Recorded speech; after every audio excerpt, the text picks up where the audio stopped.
Hey, good evening, friends. Mark Holmes here, and as always, I want to thank you guys for watching, commenting, subscribing, and being part of the Joe Boo Sports Report.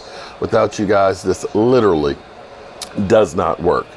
I was going to live stream the game tonight, at least the first half and stuff, but I just don't really feel like it.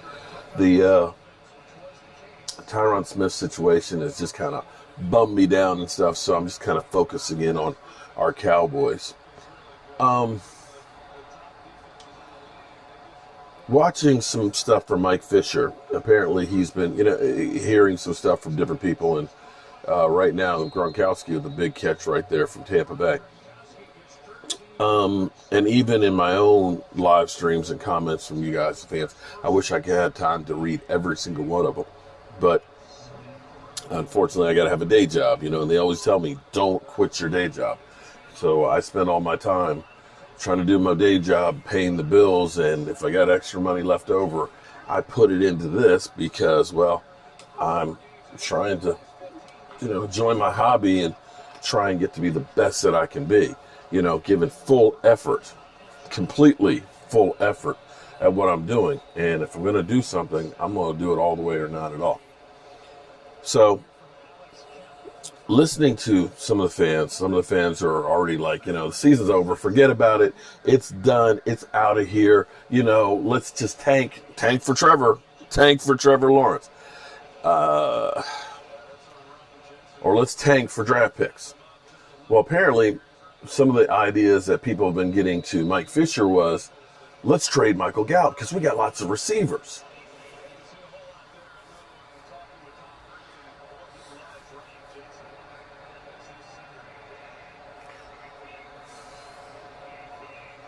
I've heard people say, you know what? Don't sign Dak Prescott. We could take that money and we could spend it on the defense.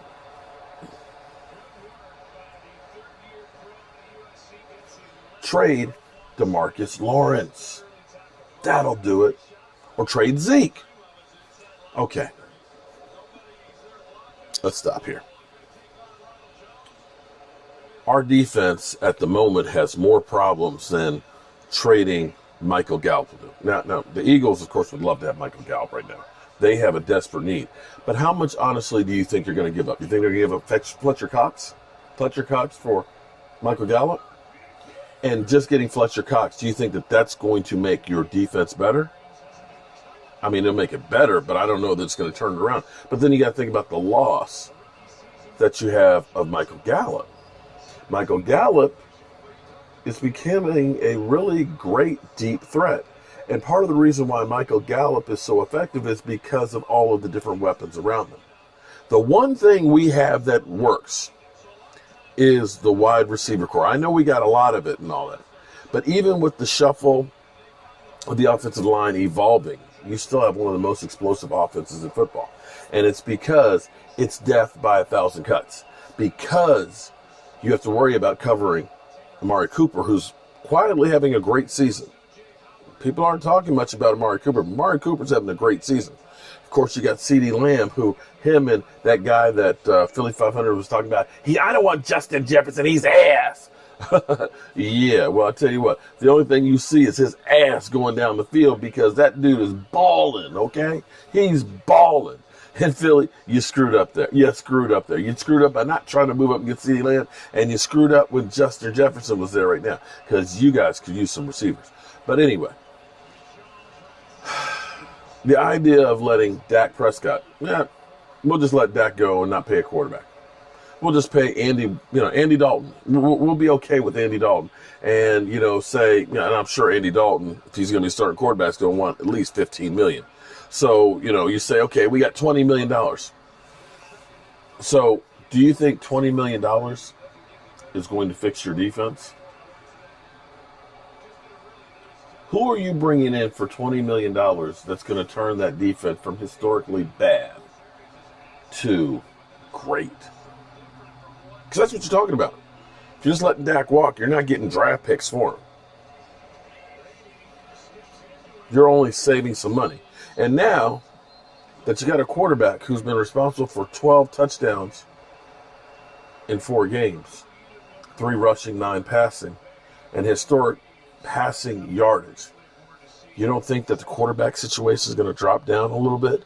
That maybe Andy Dalton can't run the ball like that? That Andy Dalton, with now that you got problems with the offensive line, that Andy Dalton can't get out the way? Because we've seen Andy Dalton, and this is not to throw shade on Andy Dalton. It's not at all.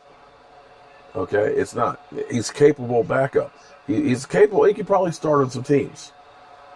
But now that you got an offensive line that's in flux, now that you've got guys that are young, rookie free agents starting, that maybe you don't have Tyron Smith, you need a quarterback who's built like a linebacker, who can move around and run to protect himself and to try and make plays.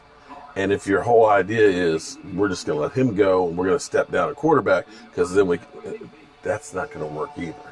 It's not. The reality is we got what we got right now. You can tweak that some. And the Cowboys have some money if they want to go ahead and try and bring in some guys. But the reality is with this short season, making wholesale changes now isn't going to work. That's part of the reason why we're in the situation now. Because we made wholesale changes. Because we had a lot of players that left and went elsewhere. It's not a bad thing. Don't get me wrong. We're actually in a good place for this off season. And here's the other problem with this thing too. We actually have 4 compensatory picks extra this year. We got an extra 3rd, 4th, 5th, and I think 6th round pick because of the guys that left. That's huge. You can package some of those up, move up some, okay? Depending on where we finish. We may end up having high draft picks. And this is a way we can get better quickly. What you want to do is you want to make best of what you got. And here's the thing that's crazy. This season, you don't know who's going to be playing from one week to the next. You don't. There's rumors that one of the Washington quarterbacks has antibodies, COVID possibly. I'm not. That's what I saw on Burgundy and Gold all day. Okay, I saw him. I haven't seen that. I haven't been paying attention to watch the team, but they're saying there's rumors of that. So that may be part of the reason why he was benched and they elevated Kyle Allen and Alex Smith, because you don't know if you've got a COVID situation. You've got the Tennessee Titans, who right now are still having another game that may be postponed. And at some point, the NFL might start saying, we're going to start forfeiting games, which means teams lose games. You look at New England. They lost Cam. For how long is Cam going to be out? He's already missed 1 game. Now you got Stephon Gilmore. It may end up being that he misses a couple of games. That affects that team. And we don't know what other teams may lose players. And here's what's interesting, because remember how Arizona started out really hot? And we looked at it and said, wow, Arizona went to San Francisco and beat them, right? They looked great, didn't they? They looked great. But, Arizona once started out 3-0 one year. People are like, oh, man, Arizona, they finally got together. And they proceeded to lose the next 13 games. Remember how the Rams looked really good against us that opening night in their brand new home? But yet, this past week against the Eagles, they didn't look that good. The 49ers, without Jimmy Garoppolo? I'm sorry, that was the 49ers against the Eagles. That didn't look real good. But the Rams don't look quite as imposing now as they did the first 2 weeks. There's changes, and as bad as we have looked, because here's what's crazy. I want you to think about this for a second. As putrid as our defense has played, and I don't have a problem with putting them on blast, I'm hoping that they hear all of this negativity and they realize we're questioning their manhood, and their manhood comes out and takes it out on the New York Giants. That they're going to say, oh, hell no. I'm not going to hear that kind of crap from Mark Holmes or Law Nation or Bosch Lombardi or Skywalker Steel or My Cowboys Family or DMV or Michael Anthony Fitness talking about D-Law or E2 Blue talking about they trash and they soft. I'm going to show them how wrong they are and how good we really are. I hope that happens because we don't need major wholesale changes to be successful. All we need is a little more effort where instead of guys jogging because they see, well, the guys begin to go down, that somebody goes in there and punches a ball out and gives our offense an extra opportunity to score. That we get that pile up that stops 2 yards after contact. You know what I'm saying? That we got a DB that's, this far away from tipping the pass, get that little few inches that gets their hand on the ball. The inches we need are all right there. The plays we need are so close. And that, my friends, is the difference between winning and losing. And the dumb penalties. You stop these things. These little things, if we can make little adjustments, it will make all the difference in the world. And the difference between winning and losing is not major things. And you don't know what you don't know it's going to be like down the road.